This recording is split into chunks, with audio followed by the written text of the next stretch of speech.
Hi there, and welcome to our podcast. And this week at London Visited, we go back to 10 Downing Street for our second and final part on this place. In the first part, we looked at the history of the building, and in this podcast, we look at more up-to-date history from 1960 onwards, plus we look at some of the famous parts of the building. My name is Steve, and each week I'll bring to you the facts, history, and information about different parts of this great capital. If you've been to London, planning on visiting, live here, or just love London from afar, then this is the podcast for you. Also, don't forget our YouTube channel, London Visited, to see videos covering so many places across this great capital, London. And now, to this week's podcast. By the middle of the 20th century, Number 10 was falling apart again. The deterioration had been obvious for some time. The number of people allowed in the upper floors was limited for the fear of bearing walls would collapse. The staircase had sunk several inches. Some steps were buckled, and the balustrade was out of alignment. Dry rot was widespread throughout. The interior wood in the cabinet room's double columns was like sawdust. Skirting boards, doors, sills, and other woodwork were riddled and weakened with disease. After reconstruction had begun, miners dug down into the foundations and found that the huge wooden beams supporting the house had decayed. In 1958, a committee under the chairmanship of the Earl of Crawford and Balcarres was appointed by Harold Macmillan to investigate the condition of the house and to make recommendations. In the committee's report, there was some discussion of tearing down the building and constructing an entirely new residence. But because the Prime Minister's home had become an icon of British architecture, like Windsor Castle, Buckingham Palace, and the Houses of Parliament, the committee recommended that Number 10 and Numbers 11 and 12 should be rebuilt using as much of the original materials as possible. The interior would be photographed, measured, disassembled, and restored. A new foundation with deep pilings would be laid and the original buildings assembled on top of it, allowing for much needed expansion and modernisation. Any original materials that were beyond repair, such as a pair of double columns in the cabinet room, would be replicated in detail. This was a formidable undertaking. The three buildings contained over 200 rooms spread out over 5 floors.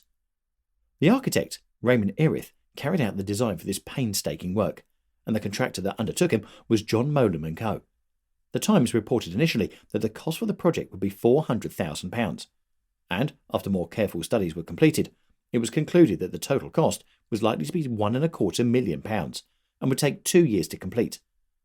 In the end, the cost was close to £3 million and took almost 3 years, due in large part to 14 labour strikes. There were also delays when archaeological excavations uncovered important artefacts dating from Roman, Saxon, and medieval times. Macmillan lived in Admiralty House during the reconstruction. The new foundation was made of steel reinforced concrete, with pilings sunk 6 to 18 feet. The new Number 10 consisted of about 60% new materials. The remaining 40% was either restored or replicas of originals. Many rooms and sections of the new building were reconstructed exactly as they were in the old Number 10. These included the ground floor, the door and entrance foyer, the stairway, the hallway to the cabinet room, the garden and terrace, the small and large staterooms, and the 3 reception rooms. The staircase, however, was rebuilt and simplified. Steel was hidden inside the columns in the pillared drawing room to support the floor above. The upper floors were modernised, and the third floor extended over Numbers 11 and 12 to allow more living space. As many as 40 coats of paint were stripped away from the elaborate cornices in the main rooms, revealing details unseen for almost 200 years in some cases.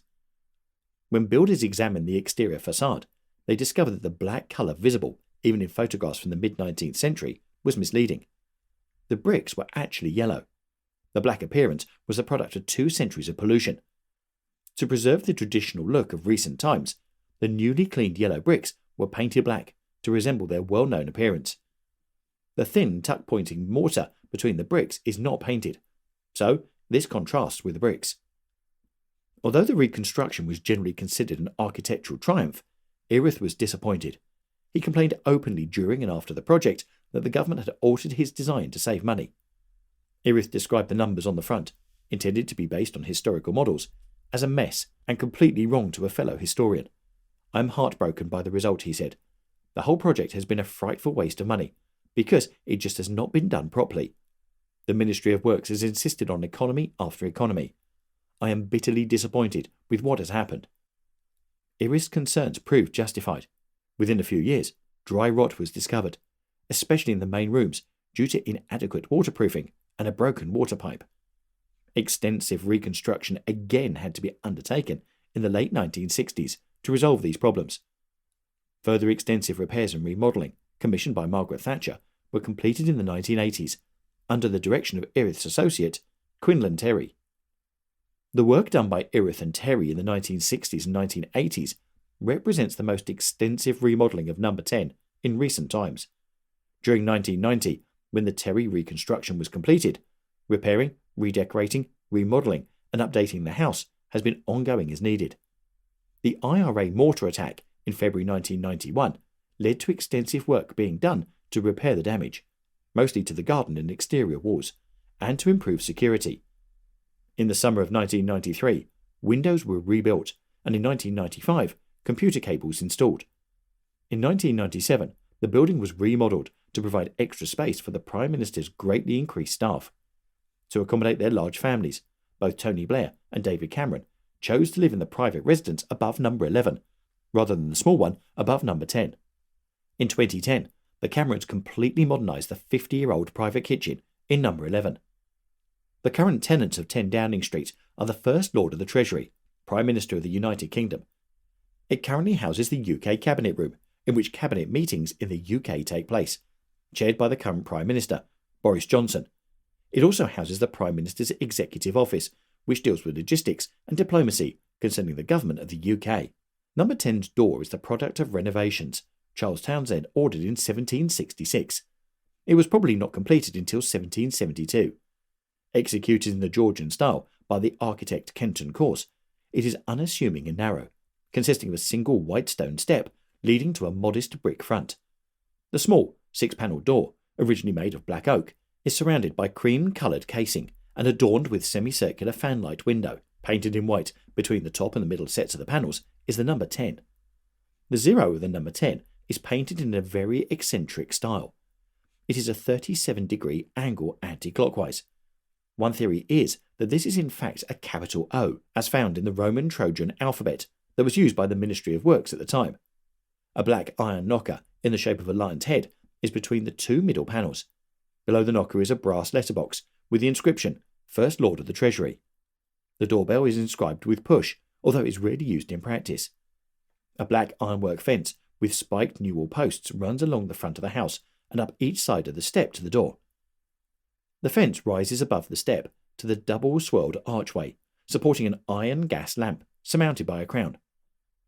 After the IRA mortar attack in 1991, the original black oak door was replaced by a blast-proof steel one. Regularly removed for refurbishment and replaced with a replica, it is so heavy that it takes 8 men to lift it. The brass letterbox still bears the legend, First Lord of the Treasury.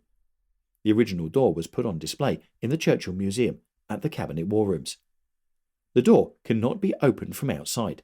There is always someone inside to unlock the door. Beyond the door, Corse installed black and white marble tiles in the entrance hall that are still in use. A guard's chair, designed by Chippendale, sits in one corner. Once used when policemen sat on watch outside in the street.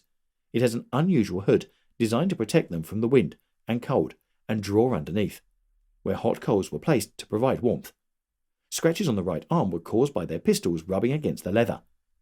Number 10 Downing Street has a lift. Corse also added a bow front to the small cottage, formerly Mr. Chicken's house, incorporated into number 10 in Walpole's time. The main staircase. When William Kent rebuilt the interior between 1732 and 1734, his craftsmanship created a stone triple staircase. The main section had no visible supports, with a wrought iron balustrade, embellished with a scroll design and mahogany handrail. It rises from the garden floor to the 3rd floor. Kent's staircase is the first architectural feature visitors see as they enter number 10. Black and white engravings and photographs of all the past prime ministers decorate the wall.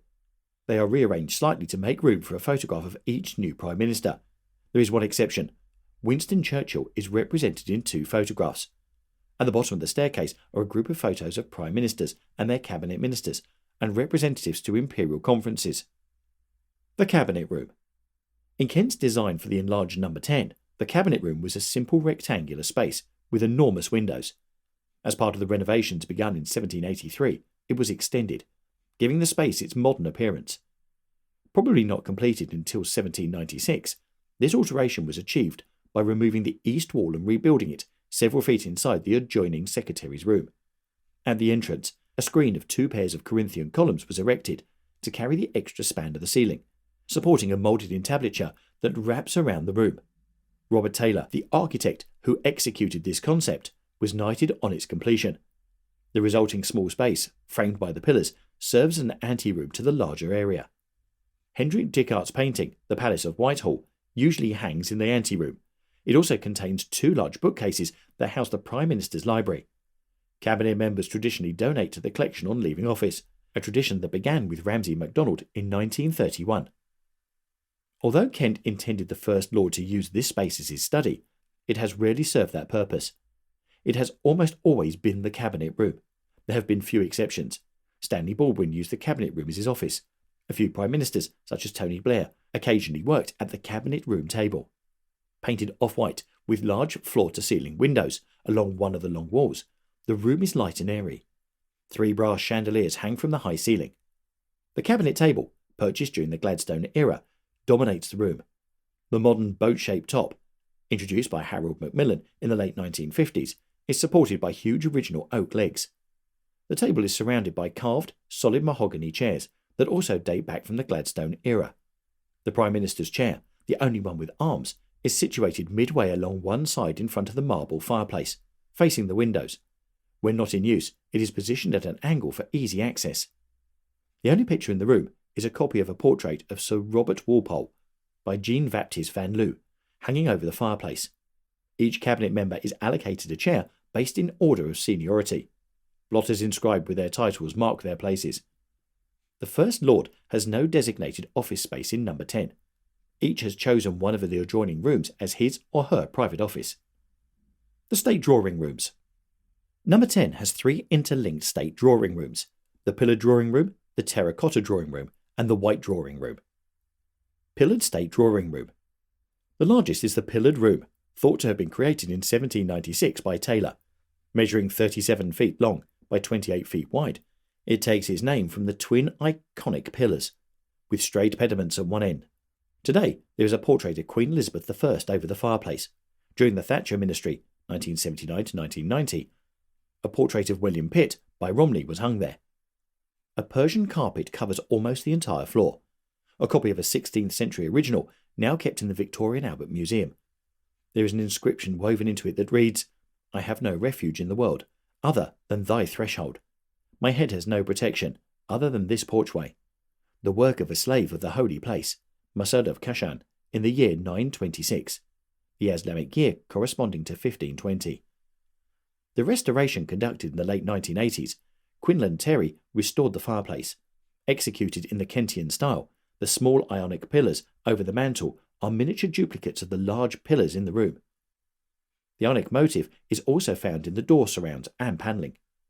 Sparsely furnished with a few chairs and sofas around the walls, the pillared room is usually used to receive guests before they go to the state dining room. However, it is sometimes used for other purposes that require a large open space. International agreements have been signed in this room. Tony Blair entertained the England Rugby Union team in the pillared room after they won the World Cup in 2003. John Logie Baird gave Ramsay MacDonald a demonstration of his invention, the television, in this room. The Terracotta State Drawing Room. The terracotta room is in the middle of the 3 drawing rooms. It was used as the dining room when Sir Robert Walpole was Prime Minister. The name changes according to the colour it is painted. When Margaret Thatcher came to power, it was the Blue Room. She had it redecorated and renamed the Green Room. It is now painted terracotta. In the renovation of the 1980s, Quinlan Terry introduced large Doric order columns to this room in the door surrounds and designed a very large Palladian overmantel for the fireplace with small double Doric columns on each side with the royal arms above. Terry also added an ornate gilded ceiling to give the rooms a more stately look. Carved into the plasterwork above the door leading to the pillared room is a tribute to Margaret Thatcher, a straw-carrying Thatcher. White State Drawing Room. The White State Drawing Room was, until the 1940s, used by prime ministers and their partners for their private use. It was here that Edward Heath kept his grand piano. It is often used as the backdrop for television interviews and is in regular use as a meeting room for Downing Street staff. The room links through to the terracotta room next door. In the reconstruction during the late 1980s, Quinlan Terry used Corinthian columns and added an ornate Baroque-style central ceiling mouldings and corner mouldings of the 4 national flowers of the United Kingdom: rose for England, thistle for Scotland, daffodil for Wales, and shamrock for Northern Ireland. The State Dining Room. When Frederick Robinson, later Lord Goderich, became Chancellor of the Exchequer in 1823, he decided to leave a personal legacy to the nation. To this end, he employed Sir John Soane, the distinguished architect who had designed the Bank of England and many other famous buildings, to build a state dining room for number 10. Begun in 1825 and completed in 1826 at a cost of £2,000, the result is a spacious room with oak panelling and reeded mountings. Access through the first floor, its vaulted, arched ceiling rises up through the next, so that it actually occupies 2 floors. Measuring 42 feet by 26 feet, it is the largest room in number 10. Soane was the guest of honour when the dining room was first used on the 4th of April 1826. The room is usually furnished with a table surrounded by 20 reproduction Adams-style chairs, originally made for the British Embassy in Rio de Janeiro. For larger gatherings, a horseshoe-shaped table is brought in that will accommodate up to 65 guests. On these occasions, the table is set with silver trussed silver, given to Downing Street in the 1990s. Above the fireplace, overlooking the room, is a massive portrait by John Shackleton of George II, the king who originally gave the building to the First Lord of the Treasury in 1732. Celebrity chefs such as Nigella Lawson have cooked for Prime Minister's guests using the small kitchen next door. Entering through the small dining room, Blair used this room for his monthly press conferences. The great kitchen located in the basement was another part of renovations begun in 1783, probably under the direction of Robert Taylor. Seldom seen by anyone other than staff, the space is 2 stories high with a huge arched window and vaulted ceiling. Traditionally, it has always had a chopping block work table in the centre that is 14 feet long, 3 feet wide, and 5 inches thick. Above Taylor's vaulted kitchen, between the pillared room and the state dining room, Soane created a smaller dining room, sometimes called the breakfast room, that still exists. To build it, Soane removed the chimney from the kitchen and put a door in the room. He then moved the chimney to the east side, running a Y-shaped split flue inside the walls, up either side of one of the windows above. The room, therefore, has a unique architectural feature. Over the fireplace there is a window, instead of the usual chimney breast. With its flat, unadorned ceiling, simple mouldings, and deep window seats, the small dining room is intimate and comfortable. Usually furnished with mahogany tables seating only 8, Prime Ministers often use this room when dining with family or when entertaining special guests on more personal state occasions. The terrace and garden were constructed in 1736, shortly after Walpole moved into number 10. The terrace, extending across the back, provides a full view of St James's Park. The garden is dominated by a half-acre open lawn, which wraps around numbers 10 and 11 in an L shape. No longer fitted with variety well fruit and diverse fruit trees, as it was in the 17th century, there is now a centrally located flower bed around a holly tree surrounded by seats. Tubs of flowers line the steps from the terrace. Around the walls are rose beds with flowering and evergreen shrubs. The terrace and garden have provided a casual setting for many gatherings of First Lords with foreign dignitaries, cabinet ministers, guests and staff. Prime Minister Tony Blair, for example, hosted a farewell reception in 2007 for his staff on the terrace. John Major announced his 1995 resignation as leader of the Conservative Party in the garden. Churchill called his secretaries the Garden Girls, because their offices overlooked to the garden. It was also the location of the first press conference announcing the coalition government between David Cameron's Conservatives and Nick Clegg's Liberal Democrats. Furnishings. Number 10 is filled with fine paintings, sculptures, busts and furniture. Only a few are permanent features. Most are on loan. About half belong to the government art collection. The remainder are on loan from private collectors and from public galleries such as the National Portrait Gallery, the Tate Gallery, the Victoria and Albert Museum and the National Gallery. About a dozen paintings are changed annually. More extensive changes occur when a new Prime Minister takes office and redecorates. These redecorations may reflect both individual taste as well as make a political statement. Edward Heath borrowed French paintings from the National Gallery and was loaned 2 Renoirs from a private collector. When Margaret Thatcher arrived in 1979, she insisted the artwork had to be British and it celebrate British achievers. As a former chemist, she took pleasure in devoting a small dining room to a collection of portraits of British scientists, such as Joseph Priestley and Humphrey Davy. During the 1990s, John Major converted the first floor anteroom into a small gallery of modern art, mostly British. He also introduced several paintings by John Constable and J.M.W. Turner, Britain's 2 best-known 19th century artists, and cricketing paintings by Archibald Stuart Wortley, including a portrait of one of England's most celebrated batsmen, W.G. Grace.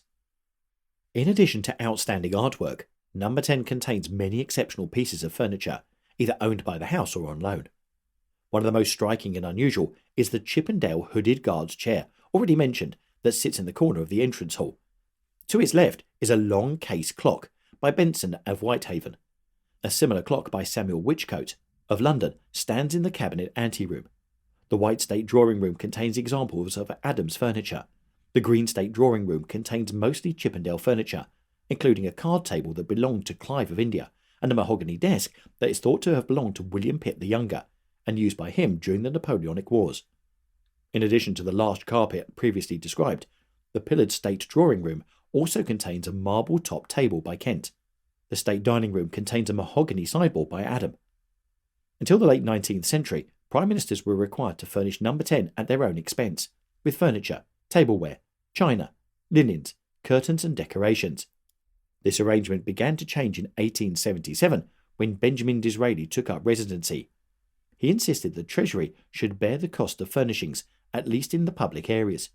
The Treasury agreed, and a complex accounting procedure was developed, whereby the outgoing Prime Minister was required to pay for wear and tear on furnishings that had been purchased by the Treasury. This system was used until November 1897, when the Treasury assumed responsibility for purchasing and maintaining almost all of the furnishings in both public and private areas, except decorating the walls with artwork. In 1924, when Prime Minister Ramsay MacDonald took office, he did not own nor have the means to buy an extensive art collection.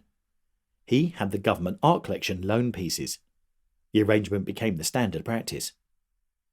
In 1985, Number 10 was 250 years old. To celebrate, Thatcher hosted a grand dinner in the State dining room for her living predecessors, Harold Macmillan, Alec Douglas Hume, Harold Wilson, Edward Heath and James Callaghan. Also in attendance were Elizabeth II and representatives of the families of every 20th century Prime Minister since H. Asquith, including Lady Olwyn Currie-Jones, daughter of David Lloyd George, Lady Leona Howard, daughter of Stanley Baldwin, and Clarissa Avon, widow of Sir Anthony Eden and niece of Winston Churchill. That same year, the Leisure Circle published Christopher Jones' book, Number 10 Downing Street, The Story of a House. In the foreword, Thatcher described her feelings for Number 10. How much I wish that the public could share with me the feeling of Britain's historic greatness, which provides every nook and cranny of this complicated and meandering old building. All Prime Ministers are intensely aware that, as tenants and stewards of Number 10 Downing Street, they have in their charge one of the most precious jewels in the nation's heritage. The Prime Minister's office, for which the terms Downing Street and Number 10 are metonymous, lies within the 10 Downing Street building and is part of the Cabinet Office. It is staffed by a mix of career civil servants and special advisers. The highest ranking civil servant position is the Principal Private Secretary to the Prime Minister. So, I hope you've enjoyed our look at Number 10 Downing Street and its history over 280 plus years. It's incredible to think of the number of renovations and actually the complete screw-up at the end in the way it was built and its foundations. Whatever podcast service you use to listen to this, please do subscribe to get updates on new shows, and also please leave us some feedback. Also let me know any places you'd like us to feature in future podcasts, and you can let me know through our website www.londonvisited.co.uk. You can email me directly on londonvisited@gmail.com, or you can contact us on Twitter and Instagram @LondonVisited. Thanks for listening. Really hope you've enjoyed our 2-part podcast on 10 Downing Street, and we'll see you soon for the next podcast on London. Take care. See you soon. Bye.